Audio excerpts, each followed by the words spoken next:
विद्यार्थी मित्रांनो, या व्हिडिओमध्ये आपण पाहणार आहोत 30 डिसेंबर रोजी सकाळ आणि दुपार सत्रामध्ये NTPC रेल्वे भरती परीक्षेमध्ये आलेली गणित आणि बुद्धिमत्तेची महत्त्वाची प्रश्न. विद्यार्थी मित्रांनो, GK किंवा इतर विषयासाठी अनेक चॅनल आपण पाहिले आहेत, परंतु या चॅनलवर फक्त गणित आणि बुद्धिमत्ता याच प्रश्नांची चर्चा होईल. खास गणित बुद्धिमत्तेसाठी हे चॅनल पाहायला विसरू नका. सकाळ आणि दुपार सत्रातील दररोजचे पेपर दररोज अपडेट तुम्ही पाहू शकाल आणि त्याचसोबत बेसिकसुद्धा कन्सेप्ट तुम्हाला शिकवले जातील. फक्त परीक्षेतील प्रश्न न घेता प्रश्न जर बदलून आला तर कसा सोडवायचा, त्यामुळे कंटिन्यू व्हिडिओ पहा, स्किप अजिबात करू नका, तरच तुम्हाला या व्हिडिओचा फायदा होईल.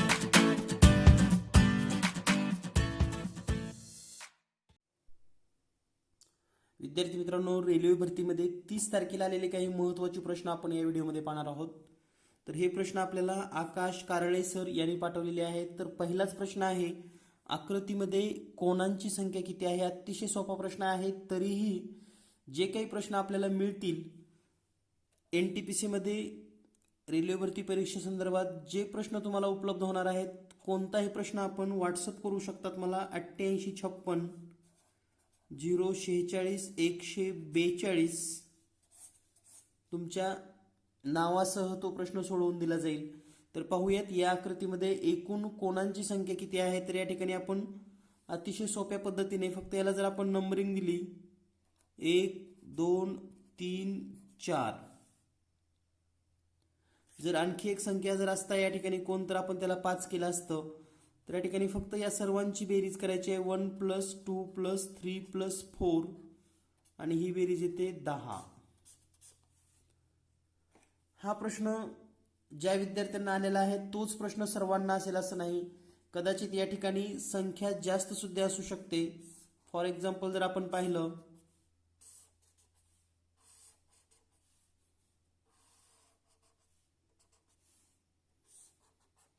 तर या प्रकारची सुद्धा आकृती तुम्हाला परीक्षेमध्ये येऊ शकते. तर या ठिकाणी कोणांची संख्या किती आहे, पुन्हा या ठिकाणी नंबर देऊयात आपण 1 2 3 4 5 6 आणि या सर्व अंकांची जर बेरीज केली 1 2 3 4 5 6, तर या सर्व संख्यांची बेरीज येते 21. म्हणजेच या आकृतीमध्ये 21 कोण आहेत. सहज सोप्या पद्धतीने तुम्हाला जर प्रश्नांचं स्वरूप माहीत झालं तर तुम्ही सेकंदामध्ये प्रश्न सोडवू शकतात. म्हणून या चॅनलवरील प्रत्येक प्रश्न पाहायला विसरू नका. त्याचबरोबर चॅनलला सबस्क्राईब केलं नसेल तर सबस्क्राईब करून घ्या, कारण महाराष्ट्रातील सर्वात मोठं चॅनल आपल्यासोबत असणार आहे आणि प्रत्येक अपडेट आपल्याला दिली जाणार आहे. यानंतर पाहूया आपण पुढील प्रश्न. बहुभुज आकृतीच्या सर्व आंतरकोनाच्या मापाची बेरीज. बहुभुज आकृतीच्या सर्व आंतरकोनाच्या मापाची बेरीज 5040 अंश असेल तर बाजूंची संख्या किती. तर सर्व विद्यार्थ्यांसाठी या संकल्पना काय आहेत हे सुद्धा आपण या ठिकाणी जाणून घेणार आहोत, जेणेकरून त्या संदर्भात कोणताही प्रश्न विचारला गेला तर आपण अगदी सेकंदामध्ये प्रश्न सोडवू शकाल. हीच या पाठीमागची अपेक्षा आहे. तर सुरुवातीला आपण समजून घेऊयात की बहुभुज आकृती म्हणजे काय. सर्व विद्यार्थ्यांना याबद्दल माहिती असेल किंवा ज्या विद्यार्थ्यांना माहिती नाही त्या सर्व विद्यार्थ्यांना त्याची माहिती होईल. तर समभुज आकृती ही संकल्पना आपण समजून घेत असताना पहा, आपल्या सर्वांनाच समभुज त्रिकोण माहिती आहे. म्हणजे हा समभुज त्रिकोण, तिन्ही बाजू समान असलेला समभुज त्रिकोण. त्यानंतर हेच जर आपण चौरसामध्ये पाहिलं, 4 बाजू सर्व बाजू सारख्या आहेत. हेच आपण पंचकोनामध्ये पाहूया आपण 1 2 3 4 आणि हे 5. तर ही 1 बाजू 2 बाजू 3 बाजू 4 बाजू 5 बाजू. हेच आपण षटकोनामध्ये पाहू शकतात.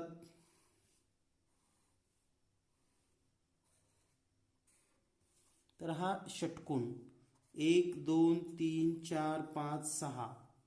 तर या पद्धतीने या ठिकाणी 3 बाजू आहेत, या ठिकाणी 4 बाजू आहेत,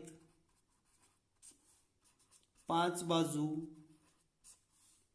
6 बाजू. तर या सर्व आकृत्यामध्ये जर आपण समजा या आकृतीचा विचार केला तर याचा प्रत्येक कोन हा 60 अंशाचा असतो, 60 अंशाचा आणि 60 अंशाचा. प्रत्येक कोन किती असतो? 60 अंश.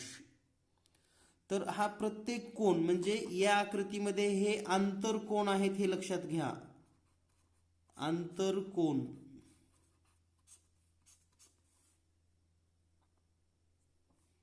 याच आकृतीचा जर आपण बाह्य कोन पाहिला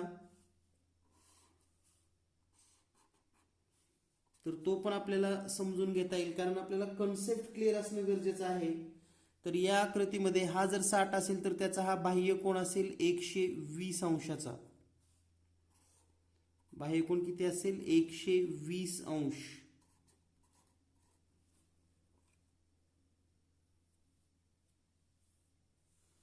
तर या ठिकाणी आंतरकोन विचारल्यानंतर कसा काढायचा हीच संकल्पना दुसऱ्या आकृतीमध्ये जर आपण पाहिली तर या ठिकाणी प्रत्येक कोन 90 अंशाचा असेल,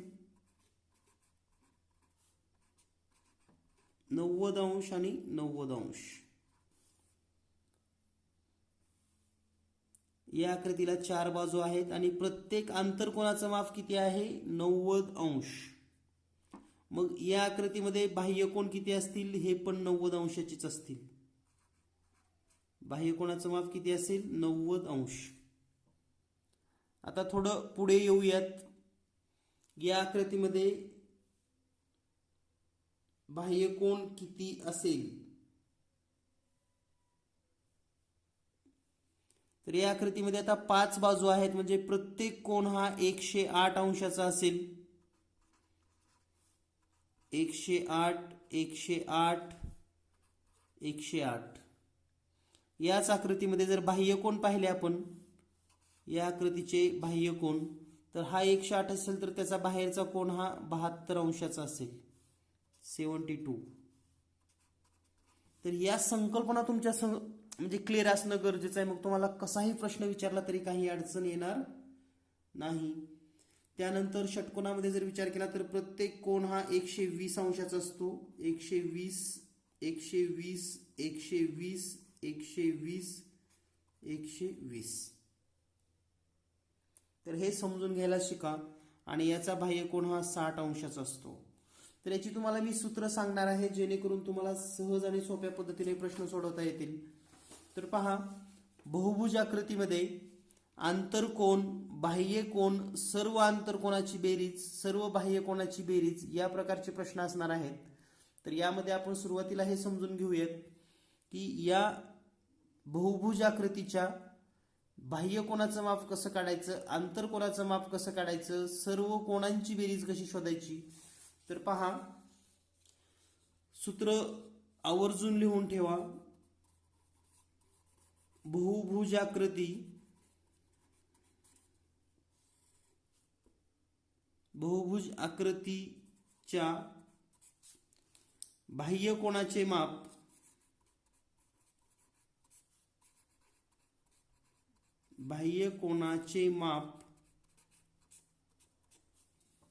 जर तुम्हाला फक्त बाह्य कोनाचं माप काढायचं असेल, एक्सटेरियर अँगल, तर अतिशय सोपं सूत्र आहे 360/n.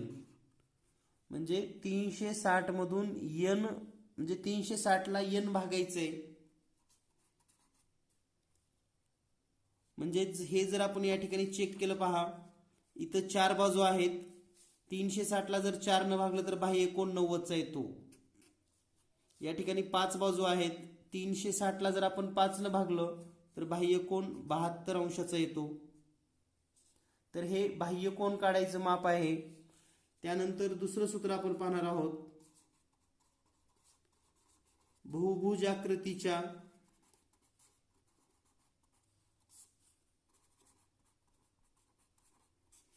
आंतरकोनाचे माप. आंतरकोन, तर जो बाह्य कोन येतो तोच जर 180 मधून वजा केला तर तुम्हाला उत्तर मिळेल. म्हणजे या ठिकाणी याचं सूत्र येईल 180 वजा 360 छेद n. 180 वजा 360 छेद n या सूत्राचा आपण वापर करू शकतो. आता या ठिकाणी बहुभुज आकृतीच्या सर्व बाह्य कोनाची बेरीज, सर्व बाह्य कोनाची बेरीज हा एक खूप महत्त्वाचा प्रश्न आहे जो सेकंदामध्ये तुम्ही सोडवू शकाल. तर ही 360च असते हे लक्षात ठेवा. आकृती कोणतीही असली तरी चालेल, सर्व बाह्य कोणांची बेरीज असते 360. उदाहरणार्थ जर आपल्याला हे चेक करायचं असेल तर पहिल्या आकृतीमध्ये पहा, बाह्य कोन 120 120 120 तिन्हीची बेरीज 360च येते. या ठिकाणी 4 बाह्य कोन येतील 90 90 90 90, याची ही बेरीज 360च येते हे लक्षात ठेवा. त्यानंतर पुढचं सूत्र आपल्याला लक्षात ठेवायचं आहे, बहुभुज आकृतीच्या सर्व आंतरकोनाची बेरीज, आंतरकोनाची बेरीज. तर लक्षात घ्या सर्व आंतरकोनाची, या ठिकाणी फक्त आंतरकोन काढलेला आहे. तर या ठिकाणी आंतरकोनाची बेरीज आपल्याला शोधायची आहे आणि त्याचं सूत्र आहे n-2 गुणिले 180. काय सूत्र आहे? n-2 गुणिले 180. तर n म्हणजे काय असणार आहे? n म्हणजे बाजू, बाजूंची संख्या किती आहे म्हणजेच n. तर या 4 गोष्टी जर तुम्हाला माहिती असतील तर तुम्ही कोणताही प्रश्न सोडवू शकतात. आंतरकोनाचं माप काढता येतं, तुम्हाला बाह्य कोनाचं माप काढता येतं. सर्व बाह्य कोनाची बेरीज कंपल्सरी 360 असते. तर आंतरकोनाच्या मापाची बेरीजेसाठी n-2 गुणिले 180 या सूत्राचा वापर करावा लागेल. तर आता परीक्षेमध्ये यावरील कोणताही प्रश्न आला तर तुम्ही अगदी सेकंदामध्ये सोडवू शकाल. तर पाहूयात या ठिकाणी आता दिलेल्या माहितीनुसार हा प्रश्न कसा सोडवायचा. बहुभुज आकृतीच्या सर्व आंतरकोनाच्या मापाची बेरीज 5040 असेल तर बाजूंची संख्या किती? बहुभुज आकृतीच्या आंतरकोनाच्या मापाची बेरीज बरोबर सूत्र आहे n-2 गुणिले 180. आपण या ठिकाणी किंमत ठेवूयात.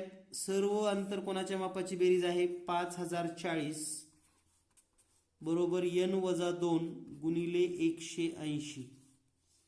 तर या ठिकाणी n-2 हे असंच ठेवूयात आणि हे गुणाकारातलं 180 इकडे भागाकारामध्ये येईल म्हणजेच 5040 छेदामध्ये 180, 0 0 कट होईल, 18 18, 18 2 36, 14 उरतील आणि हे 4 144 होईल, 18 8 144 म्हणजे n-2 बरोबर 28.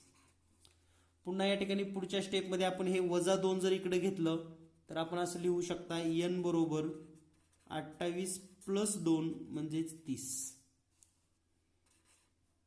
तर या प्रश्नाचं उत्तर आहे बाजूंची संख्या असेल 30. तर इतक्या सहज सोप्या पद्धतीने हे सूत्र जर आपण वापरलं तर या प्रश्नाचं उत्तर तुम्ही देऊ शकतात. हा पण प्रश्न आपल्याला आकाश कारळे सरांनीच पाठवला होता. यानंतर पुढचा प्रश्न आहे तो पण आकाश कारळे सरांनीच पाठवलेला आहे. 1 + 2 + 3 + 4 + n बरोबर 300. तर n ची किंमत आपल्याला शोधायची आहे. तर पहा दिलेल्या माहितीनुसार 1 + 2 + 3 + 4 + n बरोबर 300. म्हणजे सर्व नैसर्गिक संख्यांची बेरीज दिली आहे हे लक्षात घ्या. म्हणजे दिलेली संख्या मालिका कोणती आहे हे लक्षात यायला पाहिजे तरच आपण हा प्रश्न सोडवू शकतो. तर संख्या मालिका जी दिलेली आहे ती आहे नैसर्गिक संख्या. म्हणजे या ठिकाणी आपल्याला सांगितलंय 1 + 2 + 3 + 4 n पर्यंतच्या सर्व संख्यांची बेरीज येते 300. तर तुम्हाला शोधायचं आहे n म्हणजे काय. तर यासाठी पर्यायाचा वापर केला तर तुम्हाला खूप लवकर हा प्रश्न सुटू शकतो. कारण याचे जे पर्याय असणार आहेत ते असणार आहेत काय ते पण सांगतो तुम्हाला मी. 22 असेल, 23 असेल, 24 असेल किंवा 25 असेल. हे 4 पर्याय असू शकतात n शोधण्यासाठी. तर हे n नेमकं कसं शोधायचं, तर नैसर्गिक संख्येची बेरजेचं सूत्र माहिती आहे आपणास, n गुणिले कंसामध्ये n अधिक 1 छेदामध्ये 2.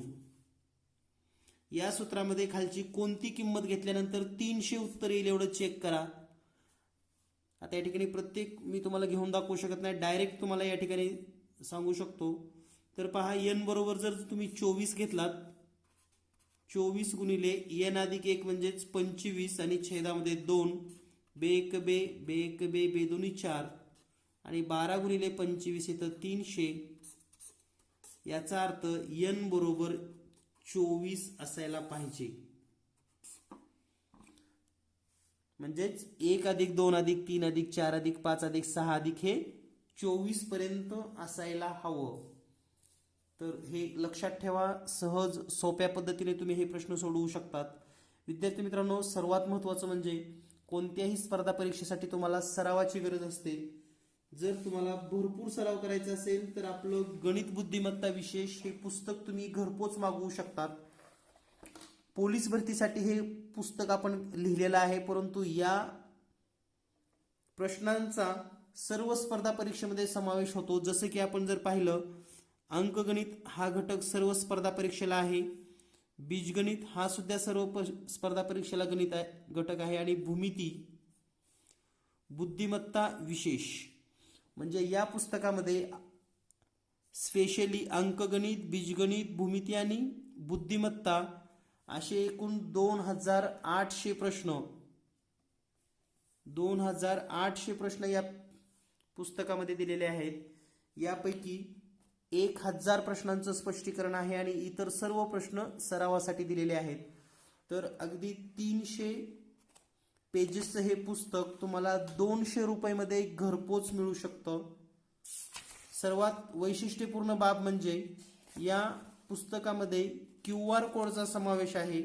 म्हणजे जर तुम्हाला एखादा व्हिडिओ पाहायचा असेल तर तुम्ही हा QR कोड स्कॅन करून, यामध्ये बुद्धिमत्तेच्या ट्रिक आहेत, पोर्टलवरील प्रश्न आहेत, पोलीस भरतीमधील महत्त्वाची प्रश्न आहेत. तर पोलीस भरतीसोबत सर्व स्पर्धा परीक्षेसाठी हे पुस्तक अतिशय उपयुक्त असून तुम्हाला जर हे पुस्तक हवं असेल तर महाराष्ट्रातील सर्व दुकानामध्ये सुद्धा उपलब्ध आहे. आणि जर तुम्हाला घरपोच पाहिजे असेल बाय पोस्ट तर तुम्ही ऑनलाईन सुद्धा हे पुस्तक घरपोच मागवू शकतात. तुम्हाला जर हे पुस्तक घरपोच हवं असेल, कोणत्याही स्पर्धा परीक्षेसाठी अतिशय महत्त्वाचं असं हे पुस्तक आहे. पोलीस भरती विशेष नाव जरी दिलं असेल तरी घटक हे सर्व स्पर्धा परीक्षेसाठी समावेशक आहेत. आणि बुद्धिमत्तेचे सुद्धा 1000 प्रश्न या ठिकाणी तुम्हाला सोडवायला मिळणार आहेत. जर हे पुस्तक ऑनलाईन घरपोच पोस्टाने पाहिजे असेल तर 8856 046 142 या नंबरवर तुम्ही व्हॉट्सअप करू शकतात. तुम्हाला हे पुस्तक घरपोच मिळवता येईल. त्याचबरोबर महाराष्ट्रामध्ये आपण कोणत्याही जिल्ह्यामध्ये राहत असाल तर तुमच्या जिल्ह्यातील बुक स्टॉलवर सुद्धा हे पुस्तक उपलब्ध आहे. नसेल तर त्यांना एकच सांगा, जीनियस मॅथ पब्लिकेशन बनकर प्रवीण, जीनियस मॅथ पब्लिकेशन बनकर प्रवीण यांचं पुस्तक आम्हाला पाहिजे. ते तुम्हाला मागवून सुद्धा देऊ शकतात. त्यामुळे आजच आपल्या जवळच्या बुक स्टॉलवर या पुस्तकाची मागणी करा किंवा ऑनलाईन घरपोच सुद्धा मागवू शकतात. तर पाहूयात पुढील काही प्रश्न जे रेल्वे भरती परीक्षेमध्ये विचारले गेलेले आहेत. पुढील प्रश्न आहे बुद्धिमत्तेचा. तर या ठिकाणी बुद्धिमत्तेचा जो प्रश्न आहे ते आहे संख्या मालिका. संख्या मालिकेमध्ये 6, 12, 20, 30, 42 तर पुढे काय. तर थोडं जर निरीक्षण केलं तर अगदी सेकंदामध्ये तुम्ही हा प्रश्न सोडवू शकतात. 6 म्हणजे काय आहे, 2 गुणिले 3. 12 म्हणजे 3 गुणिले 4. 20 म्हणजे 4 गुणिले 5. 30 म्हणजे 5 गुणिले 6 आणि 42 म्हणजे 6 गुणिले 7. तर आता पुढचं पद काय असेल लक्षात आलं असेल तुम्हाला, 7 गुणिले 8 आणि हा गुणाकार येतो 56, 56. दिस इज द नेक्स्ट टर्म. यानंतर पाहूया आपण पुढील प्रश्न. पुढील बुद्धिमत्तेचा प्रश्न दिलेला आहे. त्रिकोणाच्या बाहेर काही संख्या आहेत आणि त्रिकोणामध्ये एक संख्या दिलेली आहे, तो सहसंबंध लक्षात घेऊन आपणास प्रश्नचिन्हाच्या ठिकाणची संख्या शोधायची आहे. तर पहा, आता जे आपण पुस्तक पाहिलं अगदी त्या पुस्तकामध्ये असे कितीतरी प्रश्न तुम्हाला सरावासाठी दिलेले आहेत, सोडवण्यासाठी दिलेले आहेत. तर पाहूयात यामध्ये कोणती आयडिया वापरली आहे. तर पहा, 36, 100 आणि 49 या सर्व वर्ग संख्या आहेत.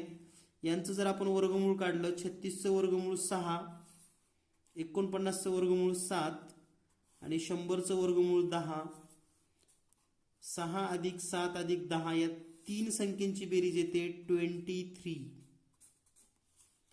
अगदी त्याच पद्धतीने या ठिकाणी 8चं वर्गमूळ, 64चं वर्गमूळ 8, 21चं वर्गमूळ 11, 121चं वर्गमूळ 11 आणि 81चं वर्गमूळ 9 या तीन संख्येची बेरीज करा. 8, 11 आणि 9 तर ही येईल 28, 28. तर यासारखी प्रश्न विचारली गेलीत. हे परीक्षेत आलेलीच प्रश्न आहेत. यामध्ये थोडाफार बदल करून तुमच्याही पेपरमध्ये अशीच प्रश्न विचारली जाणार आहेत. यानंतर पाहूया आपण पुढील प्रश्न. पुढचा प्रश्न आहे, दिलेल्या आकृतीमध्ये चौरसांची संख्या शोधा. तर चौरसाची संख्या शोधत असताना अतिशय सोप्या पद्धतीने तुम्ही हा प्रश्न सोडवू शकतात. तर या ठिकाणी नंबरिंग देऊया आपण 1, 2, 3, 1, 2, 3. तर आता बरेच विद्यार्थी हा प्रश्न सोडवत असताना याचा वर्ग लिहितात. या ठिकाणी 1चा वर्ग, 2चा वर्ग आणि या ठिकाणी 3चा वर्ग. तर 1चा वर्ग येतो 1, 2चा वर्ग 4 आणि 3चा वर्ग 9 प्लस ही बेरीज केली 4, 1, 5 आणि हे 9, 14. तर या ठिकाणी 14 चौरस आहेत. हे उत्तर अतिशय बरोबर आहे. पण जर परीक्षेमध्ये आकृती वेगळ्या पद्धतीने आली तर नेमकं कसं सोडवणार, त्यासाठी याचं एक बेसिक सूत्र लक्षात घ्या. बेसिक सूत्र ते जर तुम्हाला माहित झालं तर तुमच्याकडे कोणतीही आकृती आली तरी तुम्ही हाच प्रश्न सेकंदामध्ये सोडवू शकतात. तर हा प्रश्न नेमका कसा सोडवायचा हे समजून घ्या. तर हे लास्टचं 3 आणि हे 3 यांची जोडी लावूयात. 2 आणि 2 यांची जोडी लावूयात. तर 3 गुणिले 3 लिहा. 3 गुणिले 3 9, 2 गुणिले 2 4 आणि हे राहिलेलं जे काही मोठा अंक असेल तो 1. यांची बेरीज करा, उत्तर येईल 14. आता तुम्हाला वाटत असेल एवढं इकडं सोपं असताना हे का सांगितलं, तर याच्यासाठी आपल्याला पुढचा प्रश्न पाहावा लागेल. जर परीक्षेत तुम्हाला या प्रकारचा प्रश्न आला तर तुम्ही कसं सोडवणार हे तुम्हाला लक्षात येणं गरजेचं आहे. म्हणून आपण हा वेगळा प्रश्न घेतलाय. तर या आकृतीमध्ये एकूण चौरस किती आहेत असा जर प्रश्न आला तर पुन्हा लक्षात ठेवा 1, 2, 3, 4, 1 आणि 2 या पद्धतीने नंबर द्या. त्यानंतर सर्वात मोठा आणि हा शेवटचा यांची जोडी लावा. 4 2 8 आणि राहिलेल्या तिन्हीमध्ये सगळ्यात मोठा अंक 3. हे 3 जशाला तसं लिहा. 3 आणि 8 11. म्हणजे या आकृतीमध्ये 11 चौरस आहेत. चुका करू नका, सिल्ली मिस्टेक हे करून विनाकारण आपले मार्क कमी करू नका. यानंतर जर यामध्ये थोडी वेगळी आकृती आली तर ती सुद्धा आपण या ठिकाणी समजून घेऊयात.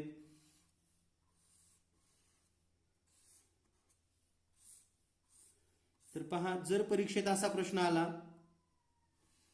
की या आकृतीमध्ये किती चौरस आहेत, तर पुन्हा सांगितल्याप्रमाणे लक्षात घ्या 1 2 3 1 आपण जोड्या लावूयात.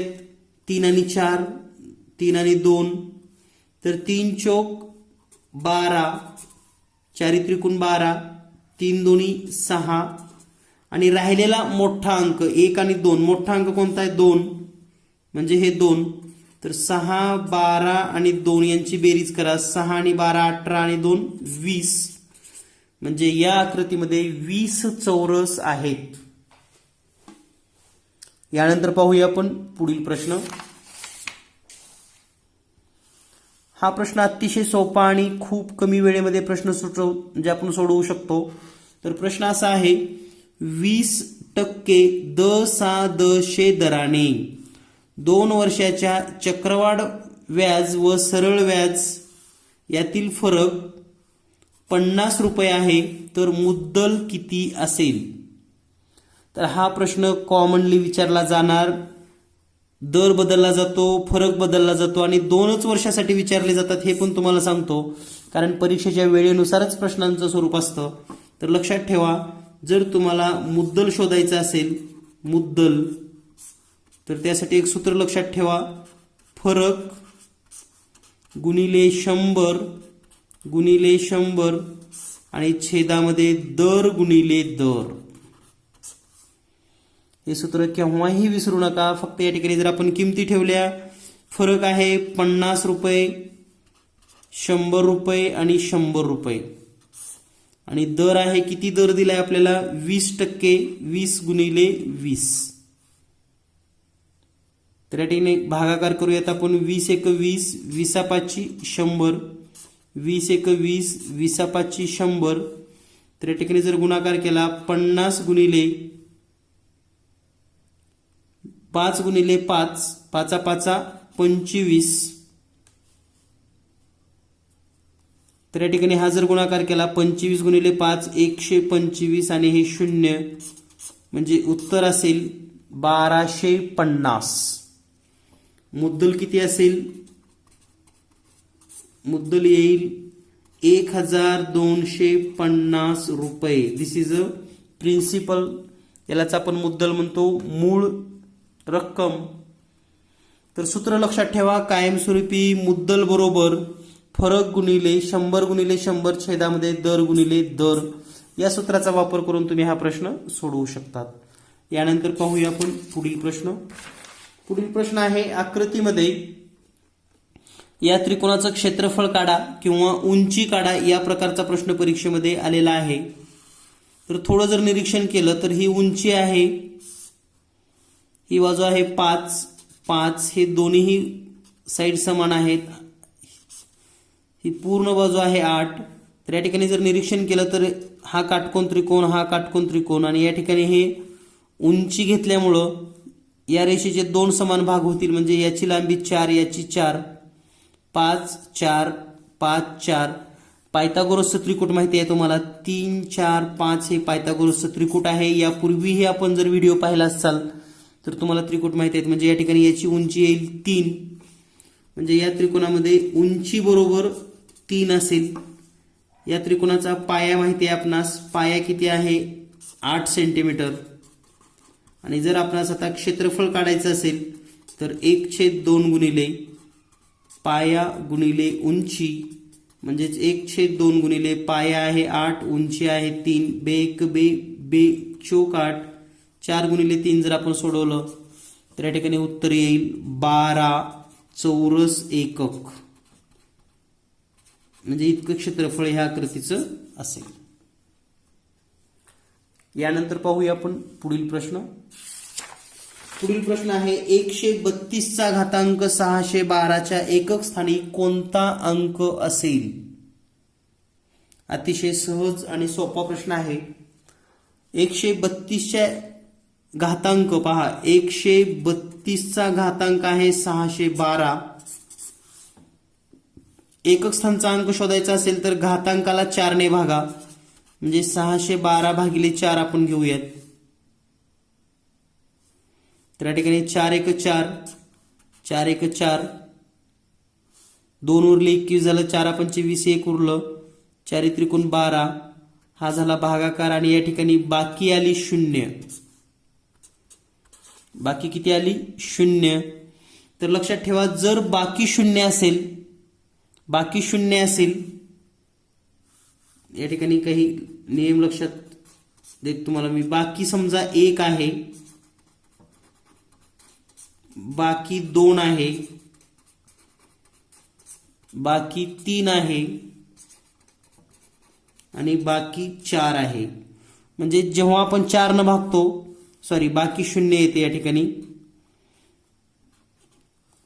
4 ने भागत असताना बाकी 1 आली, तर या ठिकाणी तर हा जो एकक आहे तो एकच वेळेस घ्या 2, म्हणजे एकक स्थानी 2 अंक असेल.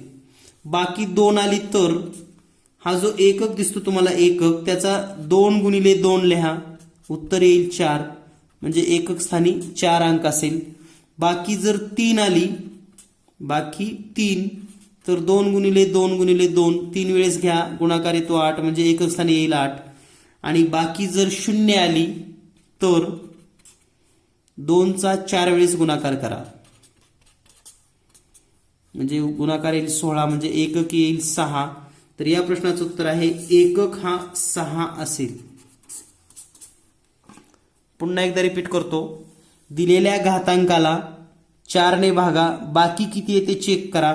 बाकी 1 आली तर या ठिकाणचा एकक 1 वेळेस घ्या, बाकी 2 आली तर एकक 2 वेळेस घेऊन गुणाकार करा आणि उत्तर किती येतं चेक करा. बाकी 3 आली तर 3 वेळेस गुणाकार, बाकी 0 आली तर 4 वेळेस गुणाकार. या पद्धतीने तुम्ही सेकंदामध्ये शोधू शकतात. यानंतर पाहूया आपण. तर विद्यार्थी मित्रांनो, जास्तीत जास्त जेवढे काही प्रश्न होते सर्व प्रश्न आपण या ठिकाणी सोडवून घेतलेले आहेत. जर तुम्हाला NTPC किंवा रेल्वे भरती संदर्भात अपडेट डेली क्वेश्चन जर मिळत असतील तर 8856 046 142 या नंबरवर तुम्ही व्हॉट्सअप करू शकतात. दुसरं म्हणजे जर तुम्हाला ऑनलाईन टेस्ट लावायची असेल, ऑनलाईन टेस्ट फॉर RRB और NTPC, तर आपल्याकडे टेस्ट सिरीज उपलब्ध आहे. यामध्ये 20